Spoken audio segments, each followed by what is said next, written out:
In our previous video, we brought you inside America's most expensive home, The One. We explored it together and oh my, I bet you'll love the place. From the interior itself up to the architectural structure. I know that its backstory may be a little too tragic for its worth. Wait until you hear this one. I welcome you to God's Act Luxury channel, where we will be talking about the world's most luxurious things. This is your luxury girl for all seasons, and today we will talk about the most shocking abandoned mega mansion in the world.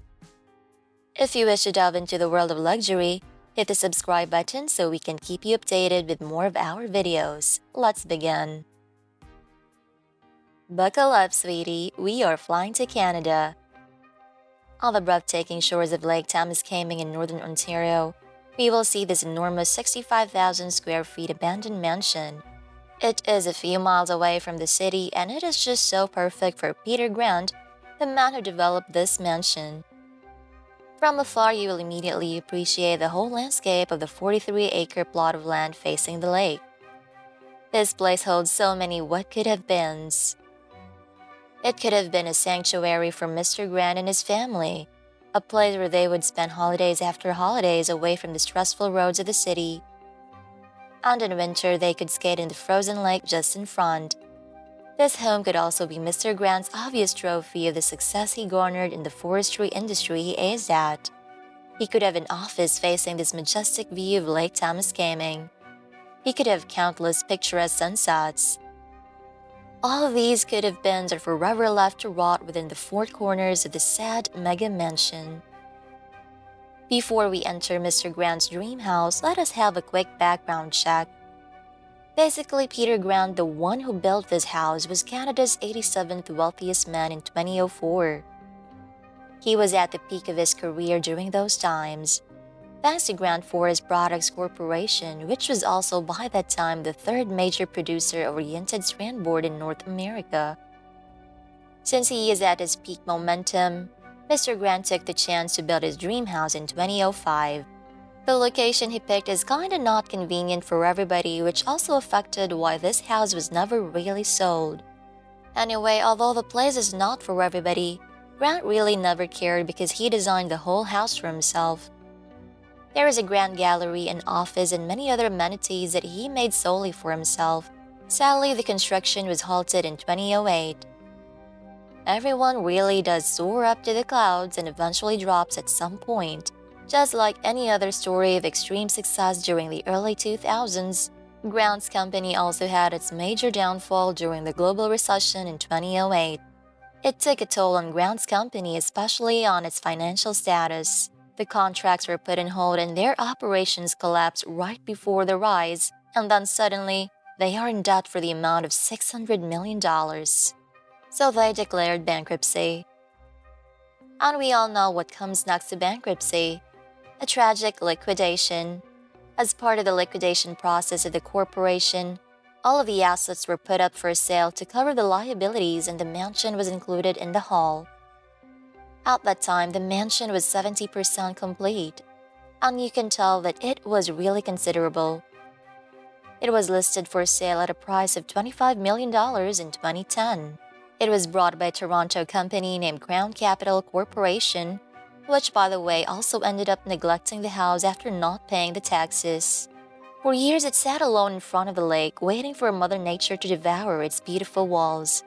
And spoiler alert, nature did. In 2017, the town of Haileybury put the mansion for sale at an auction, and the bidding price started at $152,700. The house has been abandoned for like a decade, and of course, it's been sitting there neglected. It would be really hard to find someone interested. It's honestly sad to think that even at the price of $150, no one still wanted to take a shot. Maybe that is also because buying this whole property also means demolishing it. Now let's take a look at Peter Grant's mansion. Basically, it was split into two sections. The first one is the residence part and the second part is most likely Grant's workspace. To give you a better perspective, this mansion has a master suite, a waterfall, two swimming pools, a jacuzzi, a massage room, an indoor boat garage. A small golf course, a squash court, an observation lighthouse, a wet bar, a corporate office, a space dedicated for wellness, and a grounds gallery. The interior of this house features amazing woodwork if you look closely at it. The wood paneling is crazy, and I mean, what do you expect for someone whose business revolves around lumberworks, right? Also, you can notice that there are a lot of glass walls going on. That is mainly to flaunt the majestic views of the lake in front. Even I myself, if my house is situated in front of a lake, you bet all my walls surely be glass. And these glass walls are so thick. As you wander inside the house, you will notice the molds reclaiming this neglected property. You will also stumble upon building materials hanging around an unfinished flooring. Let's take a look at the master bedroom. Actually, this looks like more of a suite since it has its own bathroom in a nook area where you will be spoiled by the view. From this room, you can see the courtyard below. On the lower level, you will find a spacious area where the living room, kitchen, and dining area share the same space. Although there are no obvious signs that they were actually kitchen or what, you can literally guess it because there was an island there and behind it is probably a space for a refrigerator. I also mentioned that there are 2 swimming pools in this house. One is outdoor and the other is indoor. The outdoor pool features this amazing rock formation that is, by the way, a waterfall. It overlooks the entire lake.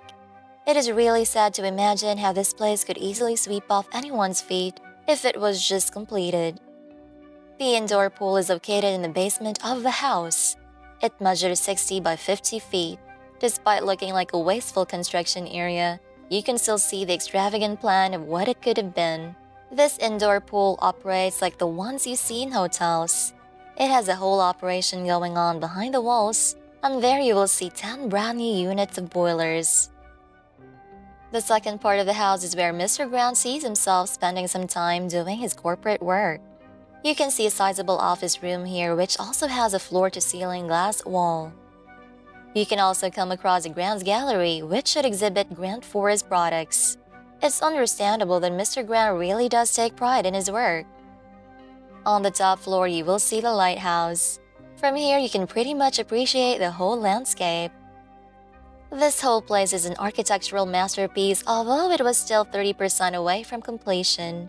It's just so sad to witness how neglect can easily bury what could have been a place filled with memories. Like, I can even imagine how a sunrise would look from that mansion.